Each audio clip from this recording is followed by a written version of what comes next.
Hi everyone, my name's Kathy. Welcome to Skint Living UK. Today I wanted to talk about children, kiddies, kids, spawn, whatever you want to call them. In the news, in the media, everywhere you look, there's all the information about the replacement rates. And America at the moment is freaking out at it being 1.6 per woman.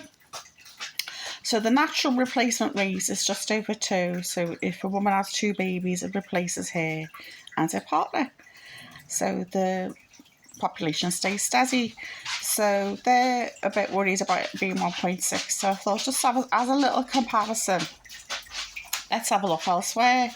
In Australia, it's also 1.66. In Canada, it's 1.4. In the UK, it's 1.44, and the average across Europe is 1.38. So the Americans think it's low, but it is a lot lower in other places as well.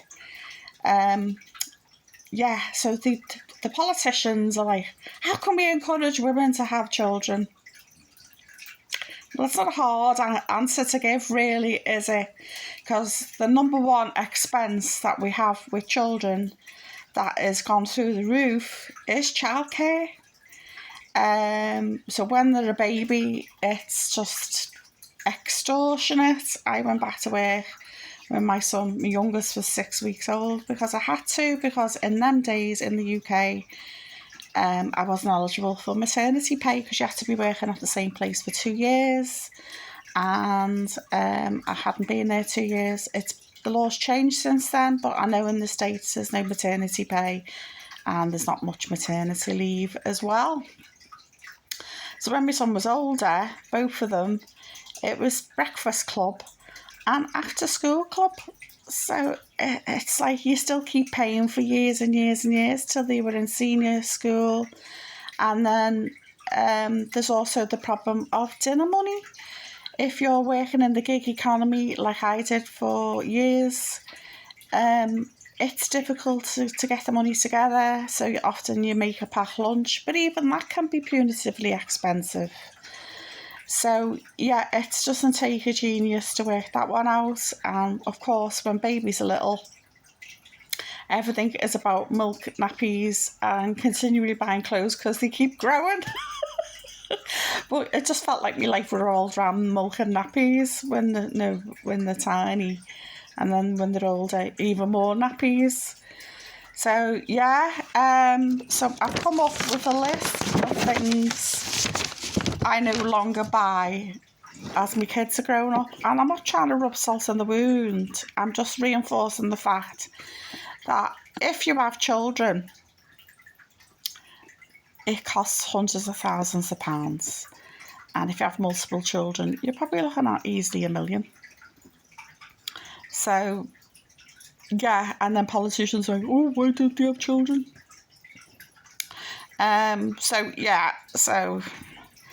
Number 10 for me would be family holidays. We used to go to Scarborough, have a quick break, a mini break, say 3-4 days. We'd get the train there because I don't drive. We had a family rail ticket and we stay in the bed and breakfast. We also went to Turkey a lot. When the kids were tiny, we went to Portugal because of the aqua parks, the slides and all the rest of it, and Turkey later on because it was cheaper because they weren't in Europe and it was cheaper than the euro, so it was affordable to go. So I spent months paying the holiday off, and then when we were there it wasn't too bad because the food and stuff wasn't that expensive. Number 9, as you can see, I'm going backwards. Food for them, because if you've got picky eaters, fussy eaters, you end up making 2-3 different dinners, and then they invite the friends round. So it's not just like one lot of food and everyone has the same. It can be a nightmare, especially when they're older. Oh, I'm not eating that, I'm not eating this. God, my friends are coming round, can we have that? So it can really work out expensive because they go to their friends as well and the same happens there. So you feel obliged to reciprocate. Number 8, teenagers are obsessed with trainers. they've got to have trainers. A number of years ago, it was 110s. Everyone had 110s. Is that still a thing? I don't know. But yeah, expensive trainers and shoes, boots, all the rest of it. And the coats had to be a certain brand and all that. Yeah. So, yeah. Next one, a phone. For them, not you. And then, of course, there's the contract and the credit, the case, and all that sort of doodads that go with it. Memory card. Like, yeah. So think of a number. How people buy iPhones these days for £1,000, $1,000. I just, yeah. No, my phone's 5 years old. Next one is school uniforms. Yeah, they can quickly escalate into a big bundle of cash, hundreds of pounds, because it's not just the school uniform itself, it's the PE kit, the trainers for the PE, football boots, the bags, the school coat, the school shoes. It just escalates, and then there's the ordinary stuff that they need anyway, socks, undies, all that sort of thing. Yeah, it can quickly escalate into big bucks. Next one is my kids were obsessed with tech. They were the gaming nerds. So it was also always the latest console. So years ago, it was handhelds and my Game Boys. My oldest son had a Game Boy when he was little, Game Boy Colour. And then all the different various Game Boys. Then it became all 3DS, DS, 3DS, all that sort of thing. Then there was the Wii, down with the console, the Wii. My son wanted the Wii U because he liked all the Zelda and all that type of thing, Final Fantasy stuff. So he had a Wii U as well. The Wii was in the living room so we could all play together. My son had a Wii U. And then as my other son grew up, he wanted the 3DS and he liked all the Fire Emblem stuff. Assassin's Creed, all that type of thing. So it's the games discs, and now it would be downloads. And then there was all the gaming merchants. I used to like the magazines. These days that's not really a thing, gaming magazines with the free disc in. But what's still out and about, just going to grab some coffee. Or stuff like t-shirts, the cases for the handheld things, or fancy schmancy controllers, figures. I don't know if you remember amiibos, and all that. You could do things with amiibos and they'd go into the game.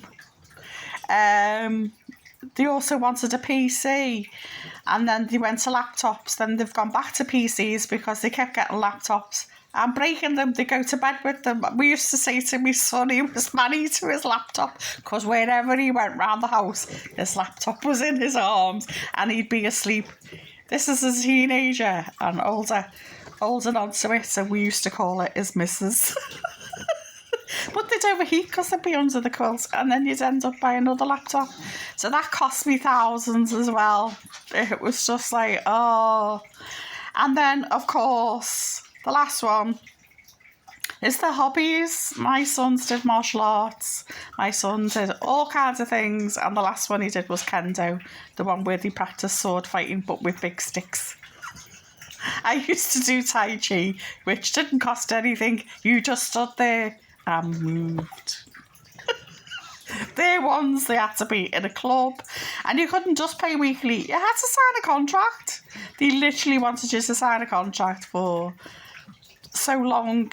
Usually one of the last ones was a year, and it was just like, oh. And he stopped doing it about 8 months in, this martial arts club. So the last 4 months I was paying for it and he wasn't even attending. But because you signed the contract, you had to do it. So yeah, so all these things that the kids want. Oh, and streaming services, I forgot to say that, but years ago it would be DVDs and Blu-rays, wouldn't it? These days it's streaming services. So yeah, it's just like money after money after money. Can I have? Can we go? Can we do? And you're like, oh, and that's with one kid. If you got 2 or 3. So as I said, they're all wondering why the rates of births have plummeted.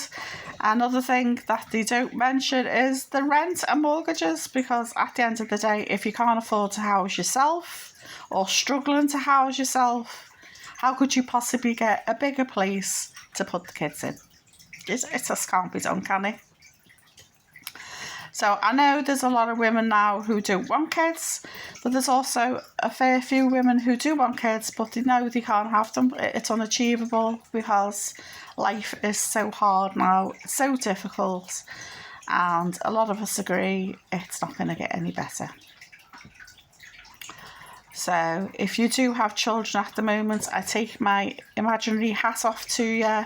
You do really well coping with all these external forces like rent and childcare, lack of that so-called village, as they say, that's supposed to be around you. But if you haven't got that village, like parents and friends, and you're paying for everything, paying for childcare, it's just so difficult. And now it's the summer holidays, I think it's worse, isn't it? Because if your kid's on a childcare during the term time, it's difficult to try and slot them in somewhere for summer. Because my son went to, because we live by a sports park, so we did like a sports week there for the first week, which was expensive. But then again, there's still another 5 weeks after that, isn't there? So that costs money as well, because they're eating more, they want to do more. There's only so many times you can take them for a cheap swim or the park. But these days, even swimming's expensive, isn't it? Going to the local swimming pool, if you've got a couple of kids in tow and yourself, it's a lot of money. Even if you've got a membership card or a seasonal pass, it still adds up. So well done if you've got kiddies at the moment, and I totally empathise with you if you don't have them. I just think a lot of people are totally put off because it's just thousands and thousands and thousands of pounds, and it's all the hours of labour and emotional labour that you have to put into them. And if you've got a weak relationship where your partner's not willing to contribute, either financially, emotionally, or even physically, you won't help with the children or change the nappies or anything like that, because unfortunately there's still some men out there who think it's the 1950s. Women are just saying no, and I think this is where the 4B movement has come over to westernised world from Korea, because we just think we can't do everything. And now a lot of partners are pressuring their partners to take in the mother-in-law, because the care for the elderly is ridiculously expensive as well. Yeah, women can only do so much. There's only 24 hours in the day. So let me know what your thoughts are. If you're in that situation, I'd be really interested to know, because it's complicated, isn't it? It's not as simple as... there's no simple solutions, and there's no simple reasons as to why people don't want children anymore, because there's a myriad of reasons, isn't there? And one of the biggest ones, obviously, is the state of the planet. Do we want to bring children into a world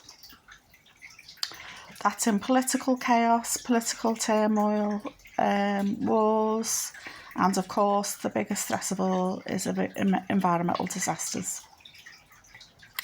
I know it's a bit doom and gloomy, isn't it?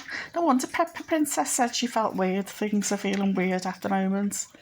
She's not wrong, is she? Oof. So yeah, it's a bit of a full-on one today. I hope you're well anyway. Try and get yourself out in nature and get away from the news, because it's just so depressing. Bye for now, and I'm thinking of you.